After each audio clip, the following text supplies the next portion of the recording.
Speaker today is Jenny Clark. She's originally from Austin, Texas, and moved here to go get a master's degree and has loved the Northwest. She's traveled around the world a lot in Southeast Asia, working programs that promote development, sustainable development in third world countries. She also works a lot in the areas of empowering women, and she's going to talk to us today about some of her efforts in that regard. And so I'll turn it over to Jenny.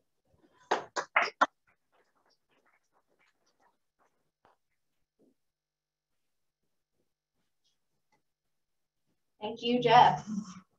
And to Ron, and I'm not sure if she's here today, but Dana is actually one of the members who introduced me to this wonderful club. So it's wonderful to be here. She's attending remotely. Okay, wonderful. I'm gonna share the screen again. Oh, thank you.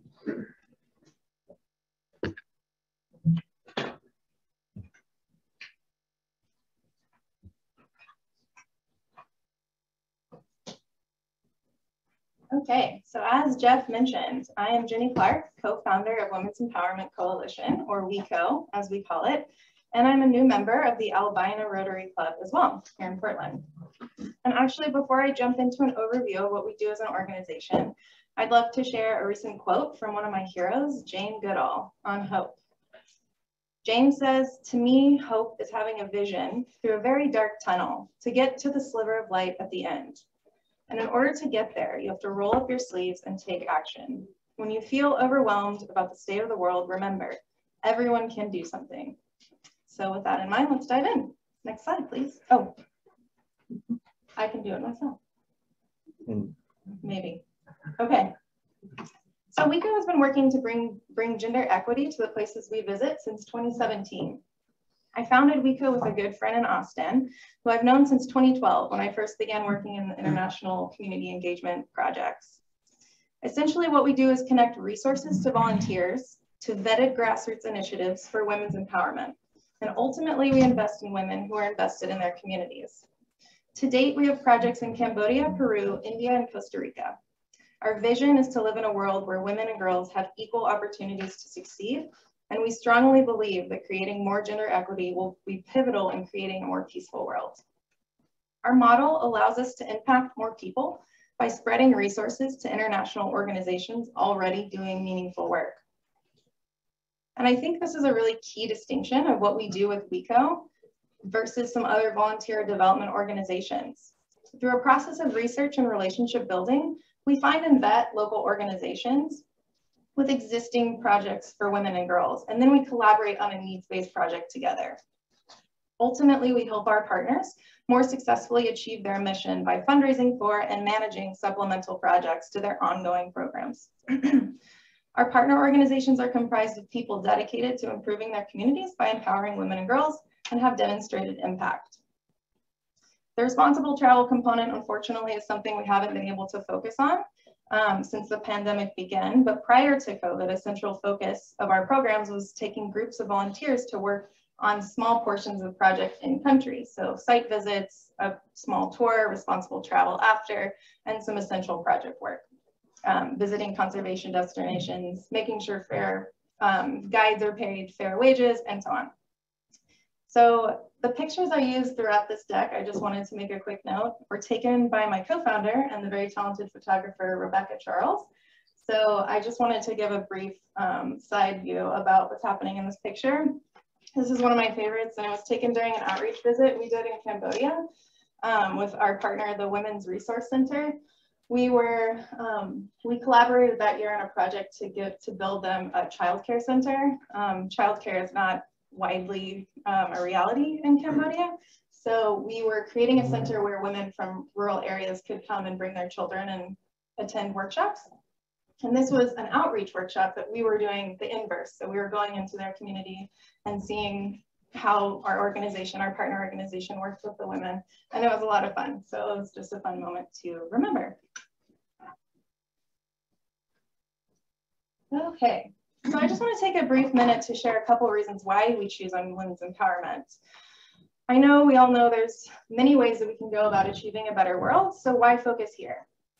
To us, it was clear. Empowering women empowers entire communities. Educating and empowering women leads to sustainable economic development. Less than 50% of working age women are in the formal labor market compared to 74% of men. Economies in developing world grow by 3% for every 10% increase in the number of women who receive secondary schooling.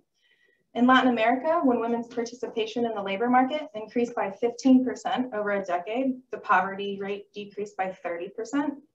So additionally, we see that property rights and land ownership for women increases food security. So women produce between 60 and 80% of food in developing countries, but they own only 2% of the land worldwide. In 2020, at the height of the pandemic, 2.37 billion people did not have access to adequate food, an increase of almost 20% in just a year, and most of those affected were women and girls from remote areas.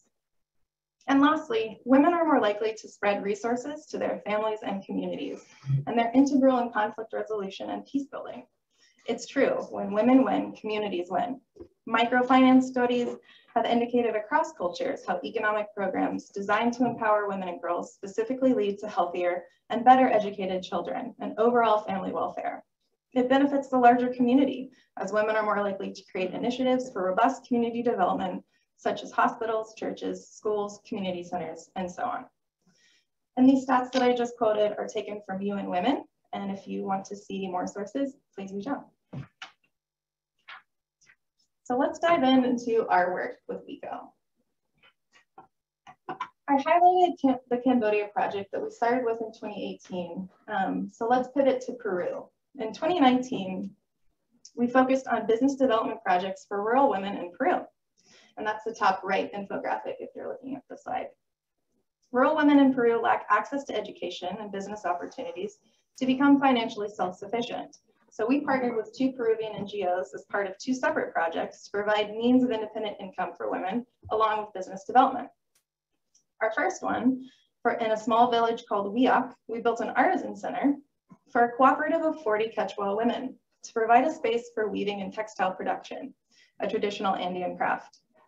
The center will also be used for business development through workshops on financial management, setting fair prices for their goods, and sustainable tourism and hospitality.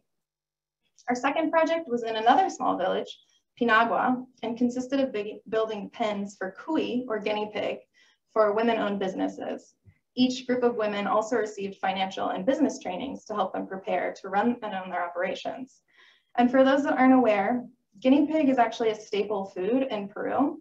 So beyond providing women with a source of income, as unsavory as it might be to imagine, it also is a source of sustenance for their families should they need it.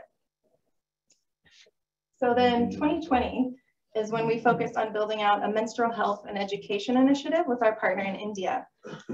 So girls in India are often forced to stop attending school when they begin menstruating because they lack access to menstrual products and health-related support. So February 2020, WICO has been supporting the production and distribution of over 1,500 eco-friendly, reusable sanitary pads for 400 women and girls living in 7 rural villages near the city of Guwahati, which is in the northeast of the country. The project additionally provides 8 students and 4 teachers with skills development to facilitate the project at the local school. And I will go into more depth on the COVID projects in just a moment. I just wanted to touch on a couple of statistics on how the pandemic has affected women in particular and exacerbated global gender inequity. So according to a recent UN Women report, the impacts of COVID-19 were estimated to put an additional 47 million women and girls into poverty in 2021. And that's a conservative estimate. Women's employment was reported to be 19% more at risk than men's. 72% of domestic workers, 80% of whom have lost their job as a result of COVID, are women. Globally, 70% of the health and social care workforce are women, which means they're more likely to be working on the front lines and therefore were at an elevated risk of illness and infection. Hopefully the trend is moving downward now. So on top of this, gender inequities are exacerbated during times of crisis, which means there are more instances of domestic violence and abuse and less reported instances and higher rates of joblessness. So I think the point of unpaid labor is especially important to consider here because it's often described as invisible labor, It involves care that's tied to norms or expectations around household chores, child and elder care, cooking and cleaning, among other examples. It's also referred to as the care economy. And a really striking statistic that I found on this is how women work 2/3 of the world's working hours. 2/3 produce half the world's food and earn 10% of the world's income. Something to chew on. So, in terms of COVID relief, March of 2020, we pivoted to provide emergency assistance to our partners in Cambodia first and India second. As you can see, we provided food security funds to begin with for 400 children at one of our partner schools, and then pivoted to providing ad hoc community projects through our partner manager there, as a lot of rural villages that were cut off from the closures, the lockdown, that's the word, from the lockdown. So we did a total of 3 distributions to over 500 people for Cambodia. And India, if it would like to join. In India, we worked with our local partner, Parijat Academy, and they're also our partner for the Menstrual Health and Education Project. They told us the virus was starting to reach remote villages, as was similar for Cambodia. So we sent emergency relief funds to the founders of the school where we support our projects, and they were able to do a distribution for 300 families living in the surrounding region. So this was all 2020 and 2021, early 2021. Now let's pivot to our more recent work. So currently we're building infrastructure programs in Costa Rica and India. And this is a picture of our micromill to the left, if you can see that, for Costa Rica, and then the upper right is our social enterprise project in India. And here we have a short video that I think we're going to play. And this is an overview of our project in Costa Rica. And it's the sustainable coffee farming project with women coffee farmers. And that's a picture of all of us there when we did a site visit in August. This was the beginnings of the mill project, which you will learn more about shortly. But basically the first...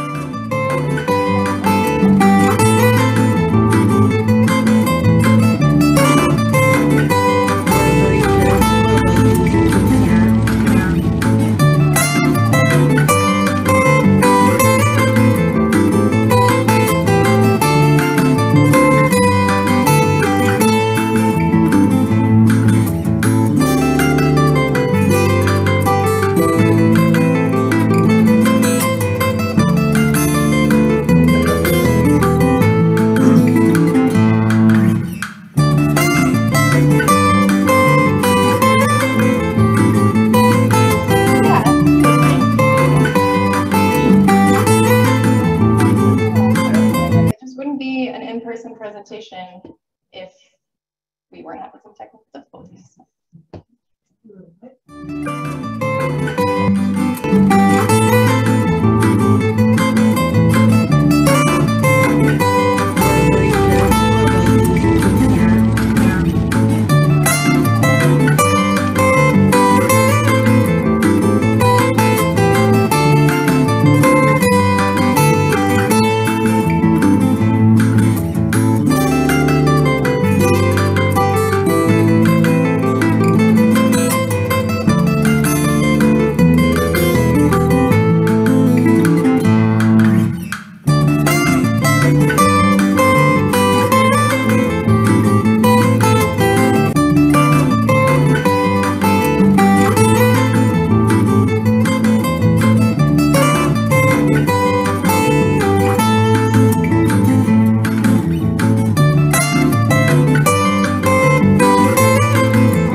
very helpful.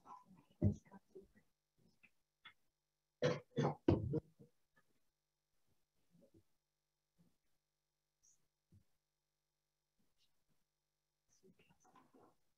a wizard, he really is. I'm gonna mute. Yeah, top left. Got it. Okay. Yeah.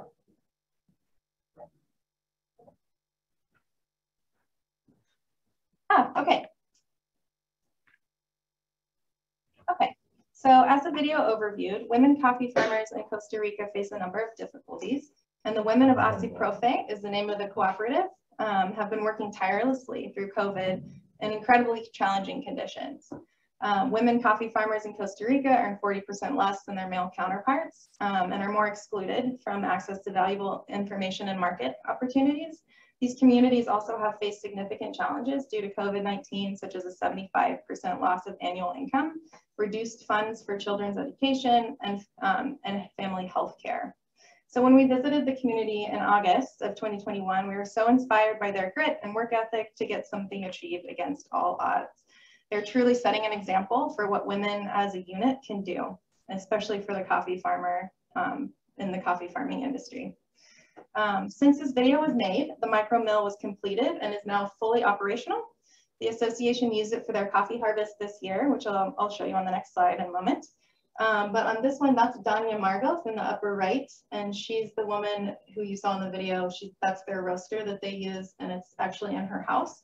And then on a few members of the association to the upper left, that's them standing by the completed micro mill, and that's that on the bottom and the bottom two pictures. And I have a couple of other updates. So these pictures were slightly outdated. I had some new ones, but I didn't have time to work them into this presentation. But these pictures are of their current harvest. So they just finished harvesting these beans, and I think they're moving to the next step, which will be roasting soon. But to tell you what's key about the micro mill, which is the project where we started with this project, is it'll allow the association to process their own coffee and that of other nearby cooperatives. So it gives them more control over the coffee production, and which means that they'll have more control over the income that they generate, and it goes to the farmers instead of the intermediary, which is often overpriced and even higher priced for women coffee farmers. So this will create more sustainable income channels for the Asiprofe women and also allow them to provide aid to other nearby women farmers.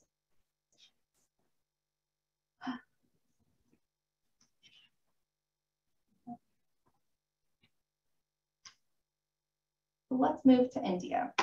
In addition to Costa Rica, we're also building out a social enterprise project in India. Many communities living on the outskirts of bigger cities are currently without work, which puts them at a greater risk of food insecurity. So in December, we held an end of the year campaign to raise funds for a new project that would create sustainable sources of income for rural women living in conditions of poverty. And that's our Artisan Social Enterprise Project. So as of January 2022, we met our fundraising goal. So that's when we started. We kickstarted it off with a cohort of 30 women weavers living 20 miles outside of a very remote town called Guwahati. And the women will make goods such as clothing and linens that can be sold in the nearby markets. Our partner organization, again, is Parajat Academy, and they will work with the women to compensate them for each product that they make.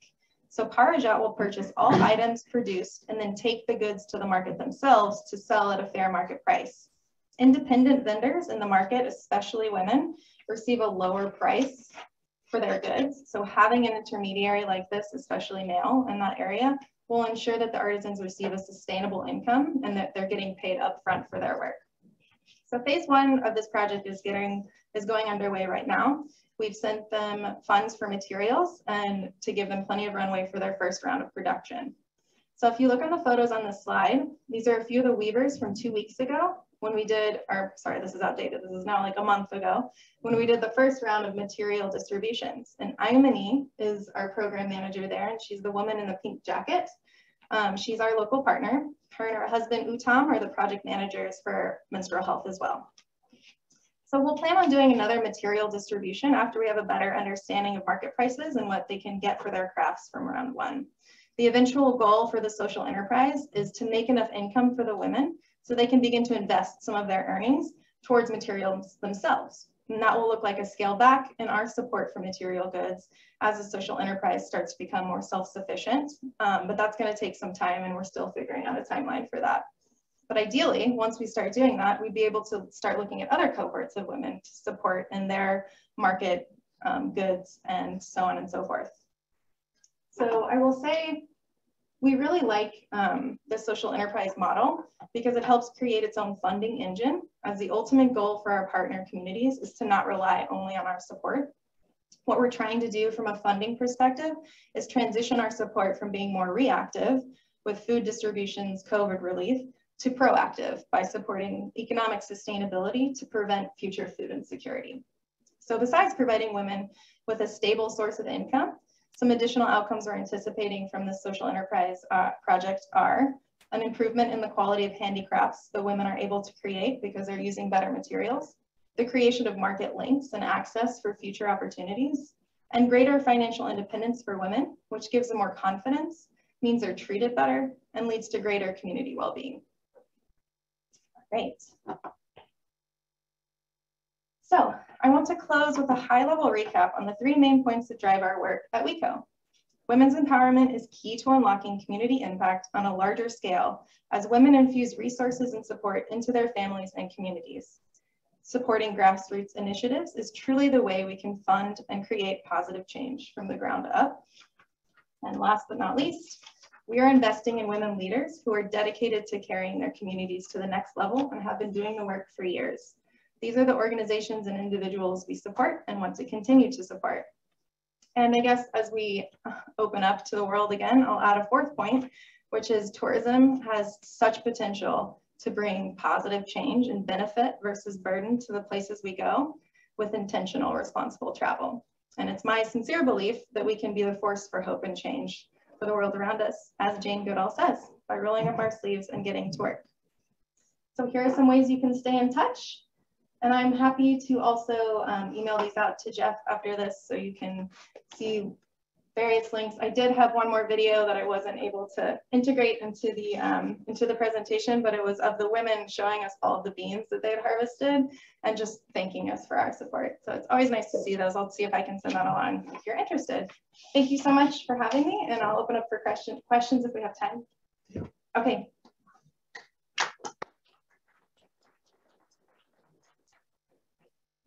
Jeff. So how much coffee are they producing in terms of pounds or tons, and how are they marketing it? That is a great question. So our partner organization, Bean Voyage, they help with the market access. So they connect them to like buyers in the US and Europe, all over. As far as their production, this is our first round of production with them. So we're about to find out. I have a call with them next week, but the pictures that they sent me, I mean, these are like 1-ton bags, and there were at least 50 of them. So they have been busy for the last couple of months. Their harvest is December through, I think, February. So they've just wrapped up. Maybe it was March. Yeah, so it's a lot. Yes, hello. How do you raise funds for your projects? That's a great question. So crowdfunding is how we've approached it in the past. And we have a couple of small fiscal sponsors. So we'll get, like a giving collective from one organization will give us X amount per year for one project. But honestly, we've mostly relied on volunteer support. So we weave that in to the project. We'll plan the project, we'll recruit volunteers who are interested in working on a part of the project, visiting the project, and then there's a small fundraising fee associated with the trip. So it's like we're all kind of pooling our resources together for this project. We're looking at different partnerships that we can build, maybe that are going to make fundraising more sustainable for us.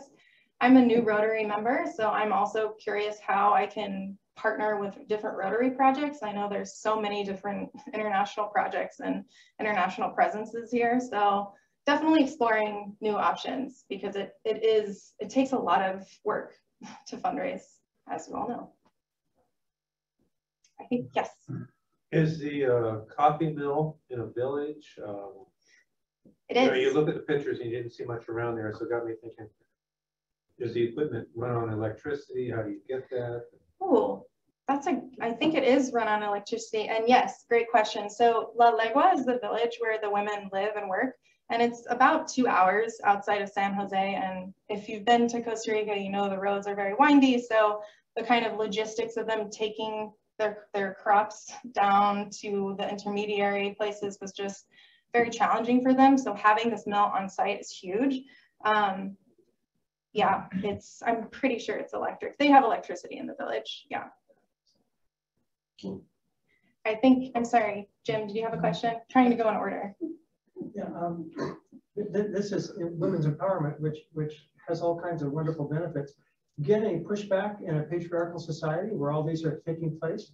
Excellent question. And yes, I think that's part of our approach is it's women's empowerment, it's family empowerment, it's community empowerment. So maybe to this audience, I would say women's empowerment. To an audience in rural Cambodia, we would probably use different phrasing.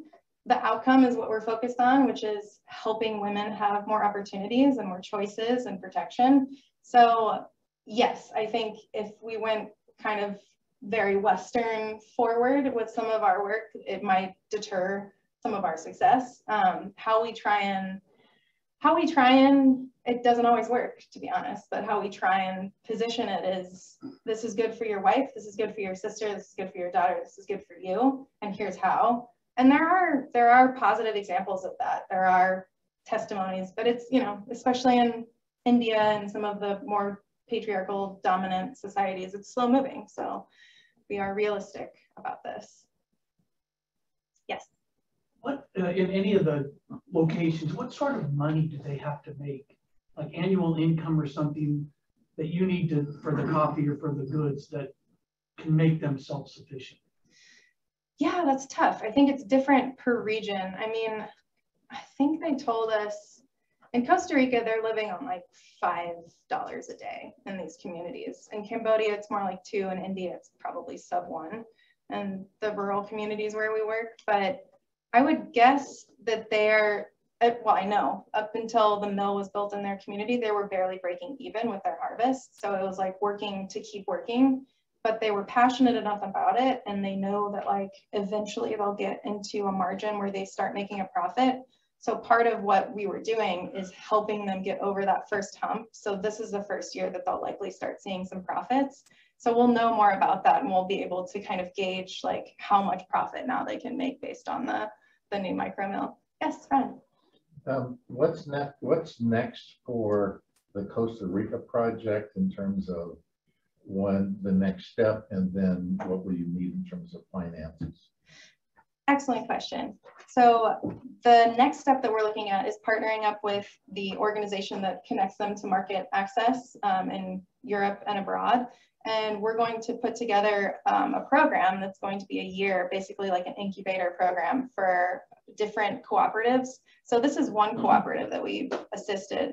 The market access opportunity partner is named called Bean Voyage. They help several different groups. So what we're trying to do is create kind of a pool, like a scholarship fund basically. So different cooperatives, one of which would be the one we've supported, can apply for a grant of like $10,000 for business development, for training on environmental sustainability, for training on a number of things. They're calling it the Climate and Gender Health Initiative.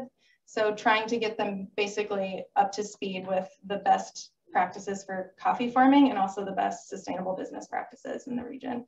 Thank you. Thanks so much. Thank you.